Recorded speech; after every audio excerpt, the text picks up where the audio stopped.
कहानी की शुरुआत एक कपल को दिखाते हुए होती है जो कि ऑस्ट्रेलिया में घूमने आए हैं, जिनके नाम ग्रेग और हैदर हैं। ये दोनों समंदर में शार्क्स को देखने के लिए एक बोट पर आ जाते हैं। यहाँ पर आकर इनको पता चलता है कि ये जगह बिल्कुल खाली है। वहाँ पर एक बूढ़ा आदमी होता है जिसका नाम डेव है। वो कहता है कि टक्कर अभी कहीं गया है, इसीलिए वो तुम्हें नहीं लेके जा सकता। तभी यहाँ पर टक्कर भी आ जाता है जो कहता है मैं ही इस यार्ड का मालिक हूँ और मैं ही तुम लोगों को समंदर के नीचे शार्क्स दिखाऊंगा। इसके बाद ये आदमी उन दोनों को अपनी यार्ड में बिठाता है और समंदर में निकल जाता है। रास्ते में टक्कर उनको बताता है कि मुझे बचपन से ही शार्क्स को देखने का बहुत शौक था, इसीलिए मुझे एक शार्क ने काटा भी था जिसके निशान आज तक मेरी बॉडी में हैं। इसके बाद वो समंदर में काफी आगे जाकर खून डाल देता है जिससे यहाँ पर बहुत सारी शार्क्स आ जाती हैं। अब डाइव करने का टाइम आ चुका था, इसीलिए टक्कर इन दोनों को लोहे के पिंजरे में बंद करके पानी में छोड़ देता है। यहाँ पर नीचे इनको बहुत सारी शार्क्स दिखती हैं। इतने पास से शार्क्स को देखकर उनको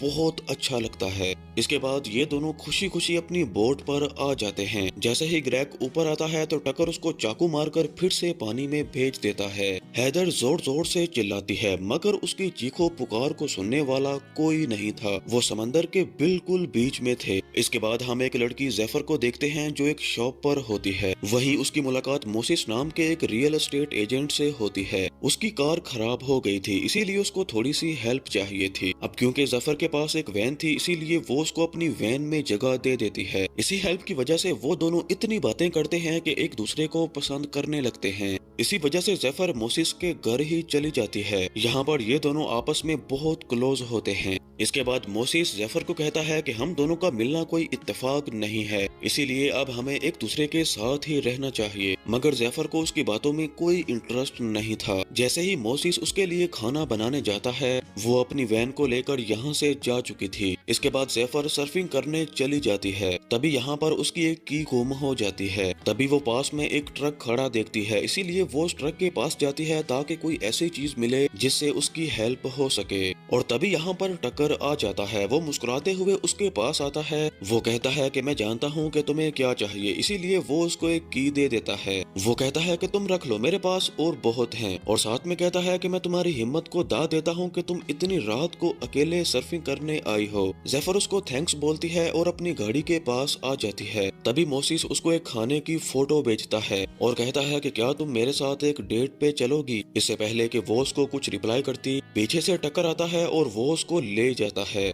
इसके बाद वो उसको अपनी बोट में ले आता है। अगले दिन मोसिस भी बीच पर आ जाता है, लेकिन जेफर उसको कहीं भी दिखाई नहीं देती। वो उसको कॉल भी करता है मगर उसका फोन तो अभी भी वैन में ही पड़ा हुआ था। टक्कर ने रात को उसका सर्फ बोर्ड समंदर में फेंक दिया था, लेकिन उसका फोन वैन में ही छोड़ देता है ताकि ऐसा लगे कि वो सर्फिंग करने गई थी और वहीं पर मारी गई। इसके बाद उसकी आंख खुलती है तो वो एक यार्ड के अंदर होती है, जहाँ पर वो एक बेड के साथ बंधी हुई थी। उसके साथ वाले बेड में हैदर होती है। जेफर यहाँ पर बहुत ही ज्यादा चिल्लाती है मगर उसकी चीखों पुकार सुनने वाला कोई नहीं था। हैदर कहती है कि हम समंदर के बीच हैं, हमारी आवाज यहाँ पर कोई नहीं सुन सकता। ये आदमी टक्कर पूरी तरह से पागल है, इसने मेरे बॉयफ्रेंड को मार दिया। इसीलिए जेफर भी बहुत डर जाती है। इसके बाद जेफर की नजर सामने एक दीवार पर पड़ती है जहाँ पर एक लड़की का नाम होता है। वो समझ जाती है कि ये वही लड़की है जो यहाँ पर पहले आई होगी और मारी गई। इसके बाद हैदर उसको अपनी पूरी स्टोरी बताती है। वो कहती है कि ये आदमी बहुत ही ज्यादा खतरनाक है। जफर कहती है कि मुझे तो कोई ढूंढने भी नहीं आएगा,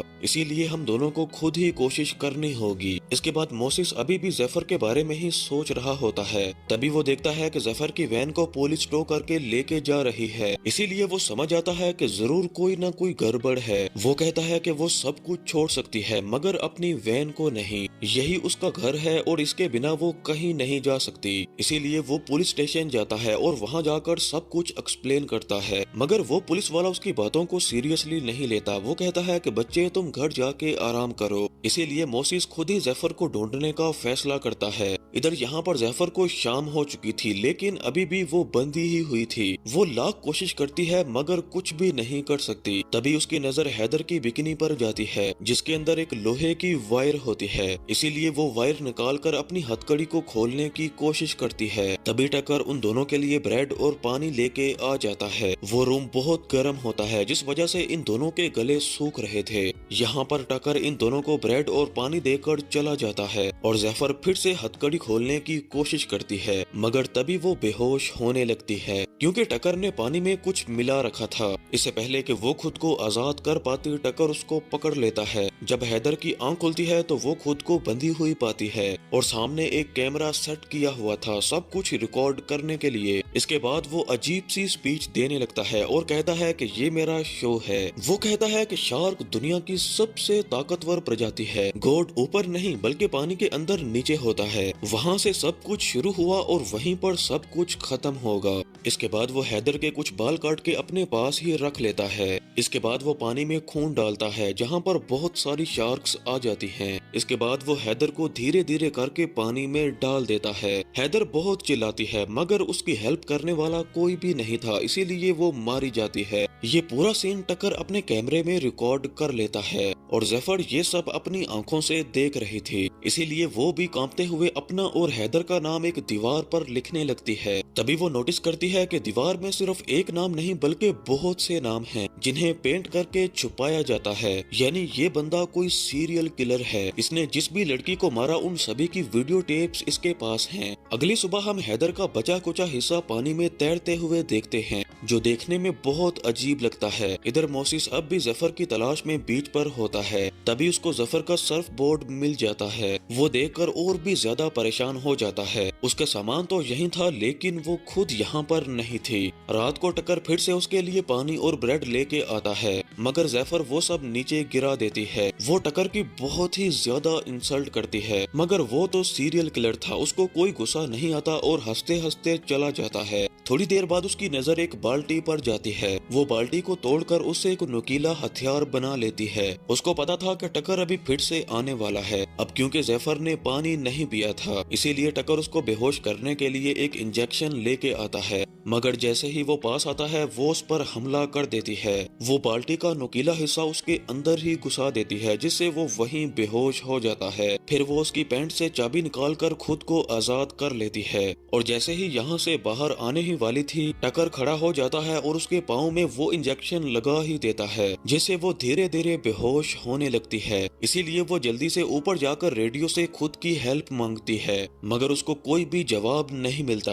तभी उसकी नजर एक दूर खड़ी बहुत बड़ी यार्ड पर जाती है। वो चिल्ला चिल्ला कर उनको बुलाती है, मगर इसका कोई फायदा नहीं था क्योंकि वहाँ पर तो पार्टी चल रही थी। इतने में टकर भी यहाँ पर आ जाता है। वो उसका कैमरा उठा लेती है। टकर कहता है कि प्लीज इसको नीचे मत फेंकना, ये बहुत ही इम्पोर्टेंट है। वो कहता है कि मैं तुम्हें छोड़ दूंगा, बस कैमरे को कुछ ना करना। जैफर गुस्से से उसको समंदर में फेंक देती है और खुद भी कूद जाती है। वो इस उम्मीद में कूदती है कि शायद वो सामने वाली यार्ड में चली जाए, लेकिन आधे रास्ते में ही वो बेहोश हो जाती है। टकर उसको पानी से निकालकर फिर से बोट में ले आता है और फिर से बांध देता है। अब क्योंकि उसके पास कैमरा नहीं था, इसीलिए वो रिकॉर्डिंग भी नहीं कर सकता। इस वजह से वो जैफर को मारने का प्लान टाल देता है। वो कहता है कि पहले मुझे एक अच्छा कैमरा लाना होगा, उसके बाद ही मैं इस हरामी को मारूंगा। इसीलिए वो अपनी बोट को फिर से किनारे पर ले आता है और जैफर अभी भी बोट के अंदर ही होती है। इधर मोसिस अभी भी जैफर को ही ढूंढ रहा था और उसके साथ पुलिस भी उसकी हेल्प कर रही थी। वो बीच की पार्किंग वाली सीसीटीवी फुटेज चेक करता है। उसे फुटेज में जफर की वैन के बाद टकर का ट्रक दिखता है, जिस पर टकर की कंपनी का लोगो भी होता है। ये देखकर मोसिस थोड़ी सी रिसर्च करता है और उस जगह का एड्रेस निकाल कर वहाँ पर चला जाता है। जैसे ही वो बोट के ऊपर आता है तो नीचे से जैफर के चीखने की आवाजें आती हैं। वो जैसे ही नीचे आता है तो उसे जैफर मिल जाती है। वो बहुत ही ज्यादा खुश होती है। वो कहती है कि तुमने मुझे ढूंढा कैसे? जैफर कहती है कि ऊपर से कोई ऐसी चीज लेके आओ जिससे मैं आजाद हो पाऊं और जल्दी से पुलिस को कॉल करो। मोसिस ऊपर आता है मगर तभी टकर उस पर हमला कर देता है।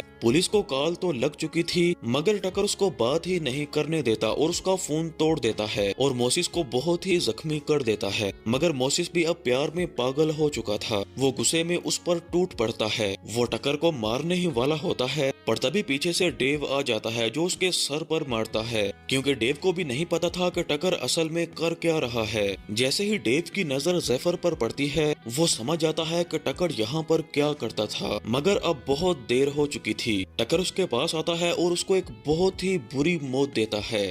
टकर को लगता है कि मुझे अब यहाँ से भागना पड़ेगा, इसीलिए वो एक आइलैंड के पास आ जाता है। यहाँ पर ये दोनों एक ही रूम में बंधे होते हैं। मोसिस यहाँ पर उसको अपने दिल की बात कहता है। वो कहता है कि मैं तुमसे बहुत प्यार करता हूँ और तभी यहाँ पर टकर आ जाता है। वो इन दोनों को बांधकर ऊपर ले आता है। वो मोसिस को ऊपर लटका देता है और नीचे बहुत सारी शार्क्स आ जाती हैं और जैसे ही टकर उसको नीचे करता है तो मोसिस ना ही चिल्लाता है और ना ही खुद को बचाने के लिए कुछ करता है, बल्कि चुपचाप नीचे चला जाता है, क्योंकि वो जानता था कि अगर मैं शार्क से डरूंगा तो वो मुझ पर हमला कर देंगी। इसीलिए वो ऐसे प्रिटेंड कर रहा था कि जैसे वो शार्क से नहीं डरता। उसकी ये चाल काम कर जाती है। शार्क्स उसके पास आती हैं और खेलने लगती हैं। टकर उसको फिर से यार्ड पर ले आता है। वो उसको बहुत मारता है और उसका बहुत खून निकालता है और फिर से समंदर में भेज देता है। अब जैसे ही वो समंदर के नीचे जाने ही वाला होता है तभी एक हेलीकॉप्टर जेफर की तलाश में वहाँ पर आ जाता है। इसीलिए टकर डर जाता है और वो इन दोनों को ऊपर बुला लेता है। यहाँ पर मोसिस की हालत बहुत खराब थी। उसकी सांसें चल तो रही थी मगर बहुत स्लो। जेफर ये सब देख रही थी और उसको बहुत ही तरस आता है। वो कहती है कि तुमने मेरे लिए अपनी जान खतरे में डाल दी, इसीलिए वो खुद को आजाद करने के लिए अपना हाथ तोड़ देती है और बहुत ही दर्दनाक तरीके से वो आजाद हो ही जाती है। इसके बाद टकर जैसे ही नीचे आता है तो जेफर उसको चकमा देती है। वो उसको रूम में बंद कर देती है और खुद ऊपर जाकर बोट का सिस्टम स्टार्ट करती है। मगर टकर तो बोट का मालिक था, इसीलिए उसको पता था कि ये सब कैसे मैनेज होता है। वो किसी न किसी तरीके से बाहर आ ही जाता है और पूरी बोट के सिस्टम को बंद कर देता है। अब जफर के पास एक ही मौका था, लड़ो और भागो। इसीलिए वो टकर पर बहुत ही स्ट्रॉन्ग अटैक करती है और पानी में कूद जाती है, क्योंकि उसके सामने एक आइलैंड था जहाँ पर किसी की शादी हो रही थी, लेकिन जफर के हाथ से खून बह रहा था। इसीलिए शार्क्स भी उसके पास आने लगती हैं और टकर भी एक छोटी बोट लेकर उसके पीछे लग जाता है। जेफर उस आइलैंड पे आ जाती है। इससे पहले कि वो कुछ कर पाती टकर उसको फिर से पकड़ लेता है और उसको बेहोश करके वापस अपनी बोट पे ले आता है। अब टकर को पूरी तरह से एहसास हो जाता है कि खतरा मोसिस नहीं बल्कि जेफर है, इसीलिए वो जेफर को ही पहले मारने की ट्राई करता है। इसीलिए वो मोसिस को सामने बांध देता है और हार्नेस पर जेफर को लटका देता है और अपना नया शो रिकॉर्ड करने की तैयारी करता है। तभी वो देखता है कि नीचे एक बहुत ही बड़ी शार्क आ गई है। वो इतनी बड़ी थी कि उसके आने की वजह से बाकी सभी शार्क्स यहाँ से भाग जाती हैं। टकर कहता है कि यही तो समंदर का गॉड है, मगर जेफर अब भी पूरी तरह से होश में थी। अब टकर एक हारकून उठाता है ताकि वो उस शार्क को उकसा सके, मगर उसके हाथ से वो नीचे गिर जाता है और जेफर उठा लेती है। जेफर उसी हारकून से खुद को फ्री करती है और पानी में कूद जाती है। नीचे जाकर वो एकदम पास से उस शार्क को देखती है। वो शार्क उसके पास आती है मगर उस पर हमला नहीं करती, इसीलिए जेफर दोबारा से ऊपर आती है और इस बार वो टकर को मारने का प्लान बनाती है। अब टकर बहुत ही स्ट्रॉन्ग होता है, इसीलिए उसने जेफर को ऑलमोस्ट मार ही डाला था, मगर पीछे से मोसिस आ जाता है जो उस पर हमला करता है और उसको पानी में गिरा देता है। पानी में गिरते ही उसकी बॉडी से खून बाहर आने लगता है और वो सभी शार्क्स जिनको वो अपना गॉड मानता था वो यहाँ पर आ जाती हैं और उस पर हमला कर देती हैं। टकर यहाँ पर बहुत चिल्लाता है। वो कहता है कि प्लीज मुझे बचा लो बचा लो बचा लो, लेकिन कोई भी उसकी नहीं सुनता,